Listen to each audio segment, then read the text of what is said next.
What's going on, everybody? It's Dan, Moonshine, the Hillbilly Hellraiser, back with another review.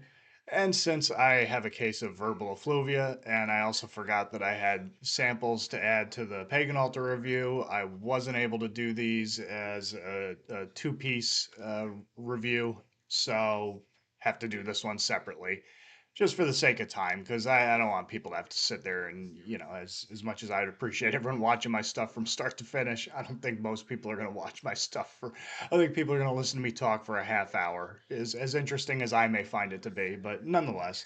Uh, so the review I'm doing this time, it's going to be for the band Conan. This came out on Heavy Psyche Sounds on the 25th of April. It's Conan's a three-piece from London, I want to say. I think they're from London. Here, let me check my notes. I don't have that, but they're from the UK.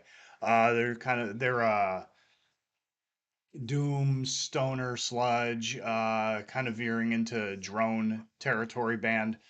Uh, Been around since '06, '06, '07.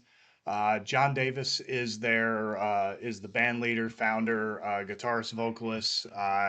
The band is rounded out by Dave Riley, who's the bass player. He played in Fudge Tunnel, which, if you're familiar with them, Hate Songs in E Minor was probably the most popular album that they put out.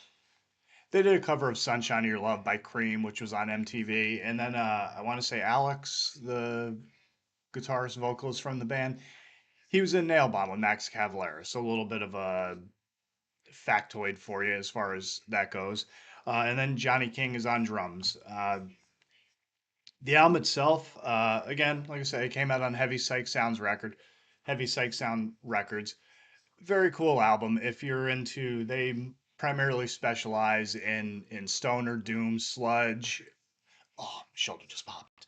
Uh, Garage rock, psychedelic music, stuff like that. They got a pretty good label. I'm a big fan of their label. They got a pretty good roster as far as that goes. Hippie Death Cult, Witchcraft, Conan. They got a bunch of Brant Bjork stuff. Brant Bjork. They say that three times. Brant Bjork is formerly from Caius. He was their original drummer. Was in Fu Manchu for a little while. But a lot of his solo stuff, Heavy Sight carries. They got some Bongzilla stuff. They got some Dozer stuff. But a bunch of bands in that genre. If you're familiar with it and you're a fan of it, then it's a good label for you.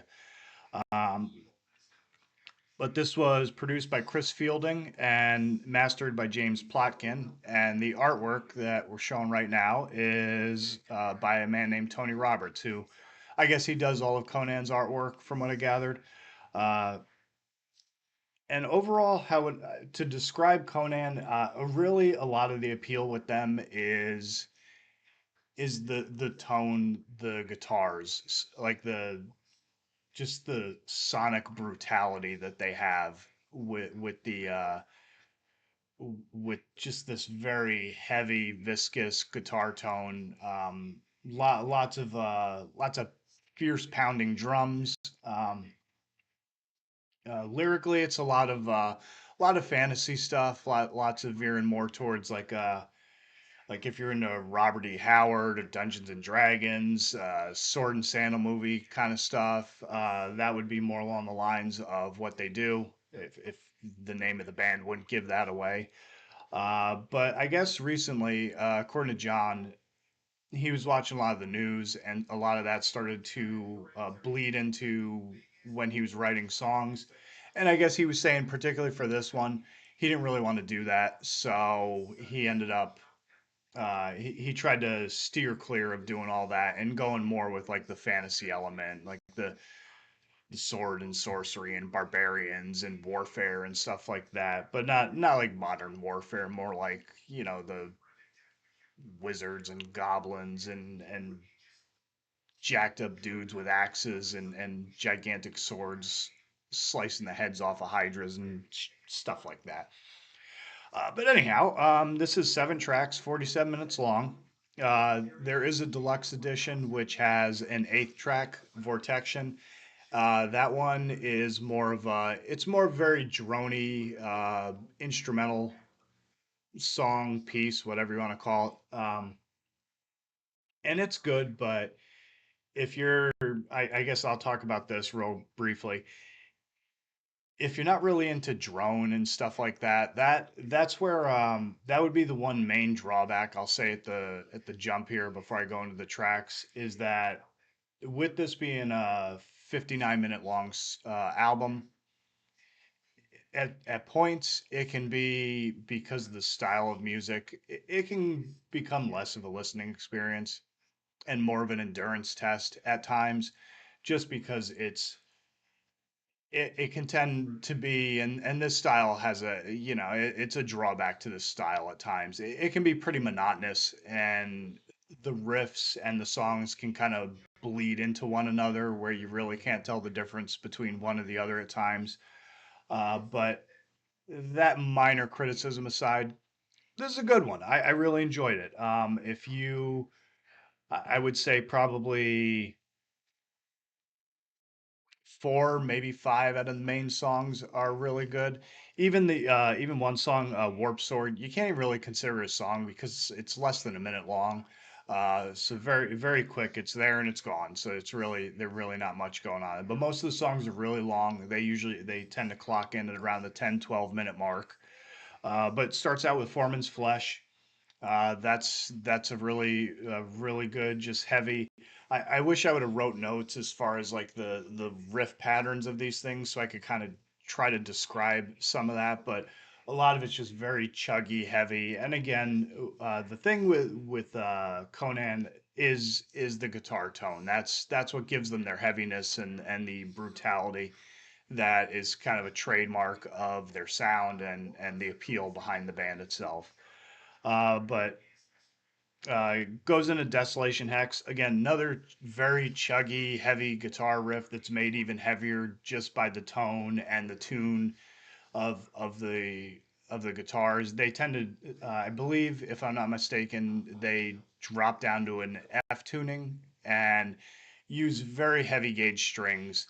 I actually saw a video where Steve Reese, who has the Does It Doom channel, he talks a lot about this sort of stuff because this is the sort of music that he's really into as well.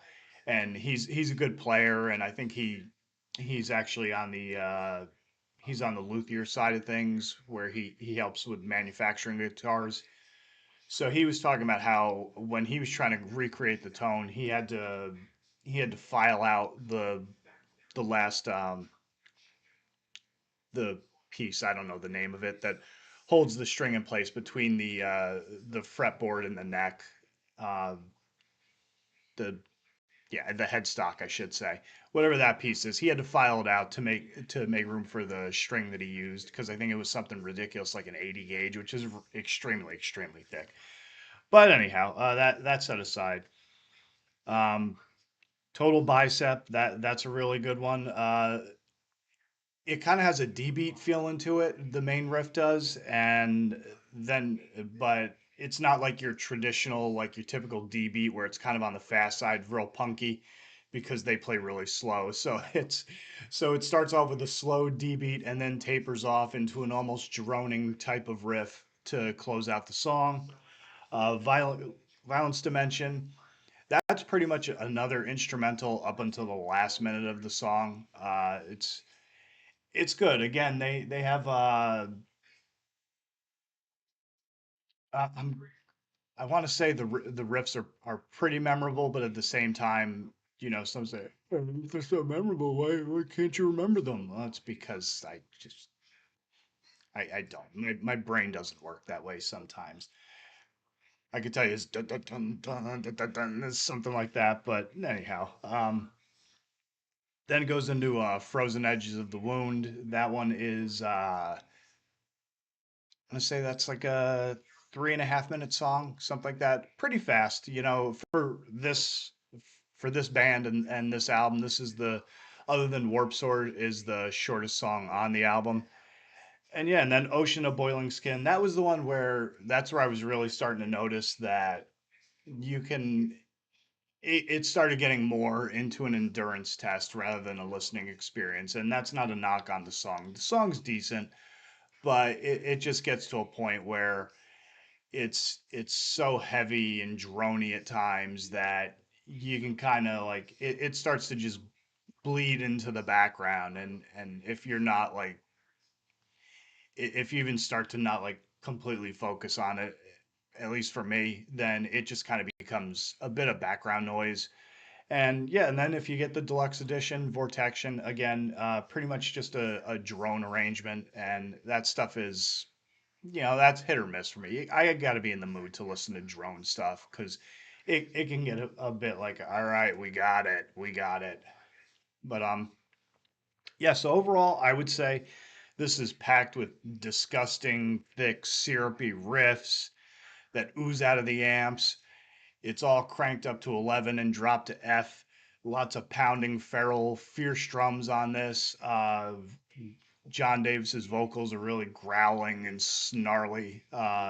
Again, lots of fantasy lyrics and stuff like that. But overall, it's good. If this is the style of music that you like, if you're into the sludgier, doomier kind of stuff with a little hints and droplets of drone, which I actually should mention as a sidebar. John's got another band, Ungraven, which is more of a drone band, so I can see where the two kind of like intersect a little bit. But yeah, if this is your sort of thing, then go pick it up. You can get it on Heavy Psyche Sounds. It's available now. They got it on vinyl and CD. I don't think they have cassettes, but yeah, it's a good one. I'll probably pick it up eventually, but it's one of those that it was kind of like debating whether I was going to talk about or not, and then I listened to it and I was like, all right, because it was online, so I listened to it, and then I'll probably pick it up within the next month or so. It's just more or less the main issue is that Heavy Psych, a lot of their stuff ships from, I want to say, Italy. And I don't know how that's going to work with all the trade stuff that's going on. So I don't know how long it's going to take. I have another package in the mail that was coming from overseas, and I think it's kind of sitting in limbo right now. I don't know if it got sent out before all the trade war stuff started happening, and I think maybe right now it's just kind of like stuck somewhere, maybe stuck in some customs bin somewhere here or abroad. I don't know, but it'll get here eventually, I'm sure. But anyhow, so yeah, that's my review of Conan, Violence Dimension. Very good. I would recommend it. Probably I'd say 4 or 5 out of 7 of the tracks were really good. I'd recommend, and then the other ones weren't bad, but they were just either too short or they would just they just fell victim to what is the typical sludge droney kind of like the curse of this style of music is that sometimes it gets a little too monotonous and repetitive, and then you just kind of tune out. Your brain just kind of goes numb a little bit. So anyhow, on that positive, delightful, chipper note, yeah, I've been Dan. You've probably been bored, but I hope you haven't, and you had a good time. You hopefully enjoyed the review. Check out any of the other stuff that I got going on. I've been doing reviews all week because this has been a busy week as far as releases that have interested me. And then yeah, other than that, I don't know what I got going on. I'll probably go dark for a couple weeks because this was probably too much. I and in continuing to be a goof and forget to add stuff. I also did want to add this as kind of a recommendation, companion piece, whatever you want to call it. But if you like this new Conan and you're familiar with Conan, like Conan in general, then definitely go check out this the Sumerian, An Age Undreamed of. An Age Undreamed of. I can spit that out properly. Uh, yeah, this is a killer album, and I think if you're a fan of Conan, you'll probably enjoy this one as well. All right, that's all. Take it easy. Later. Well, anyhow, so I have babbled on long enough. Again, hopefully enjoy the review. Conan Violence Dimension. Go check it out. Heavy Psych Sounds available now. All right, everyone. This is Dan saying, as always, stay sick, stay heavy, stay brutal. Always tuck your chin upon impact. Don't forget to breathe. Everyone have a good one. Take it easy. Later. I know there was another album that came out, Cancer, put out Inverted World. I don't know if I'm going to review that one or not. I know the Thralls of Metal guys they've done one over the weekend, so definitely go check that out. They're pretty. They do reviews all the time. this is nothing compared to what those dudes do. I don't know how they do it. I don't know how Justin does it with the everyday thing, but yeah, kudos to anybody who does all that because that's I don't know. I just don't know if I could do that. If I wouldn't say you couldn't pay me to do that. No, you could probably pay me. I'd have more time to do it, but nonetheless, but that's not what I'm not trying to like go pay me effers. No, that's not what I'm doing.